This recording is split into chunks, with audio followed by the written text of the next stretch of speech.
ఇదిగో మన Ugadi special instant tasty మామిడికాయ చట్నీ సిద్ధమైంది.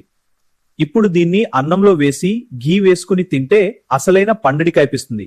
2 పచ్చి మామిడికాయలను తీసుకుని తొక్క తీసి మధ్యస్థ ముక్కలుగా కోయాలి. ఇప్పుడు పచ్చిమామిడికాయను అదే విధంగా రెండవ పచ్చి మామిడికాయ కూడా కోసుకోవాలి. ఆ ముక్కలను మిక్సీ జార్లో వేసి 1 స్పూన్ మిర్చి పొడి, 1 స్పూన్ ఉప్పు, 1 స్పూన్ జీలకర్ర వేసి గ్రైండ్ చేయాలి. పూర్తిగా పేస్ట్లా కాకుండా కొద్దిగా ముద్దగా ఉండాలి. పాన్ లో 3 స్పూన్లు నూనె వేసి వేడి చేసి 1 స్పూన్ జీలకర్ర, 1 స్పూన్ ఆవాలు, 2 ఎండుమిర్చి, కరివేపాకు, హాఫ్ స్పూన్ పసుపు వేసి బాగా వేయించాలి. ఇప్పుడు గ్రైండ్ చేసిన రెడ్ కలర్ మామిడికాయ మిశ్రమాన్ని ఒక బౌల్లోకి తీసుకుని వేడి తాలింపులో ఉండాలి అందులో పోసి బాగా కలపాలి. ఇప్పుడు ఈ మిశ్రమంలో mustard seeds, cumin seeds, curry leaves కనిపించాయండి. ఇదిగో మన ఉగాది స్పెషల్ ఇన్స్టంట్ టేస్టీ మామిడికాయ చట్నీ సిద్ధమైంది.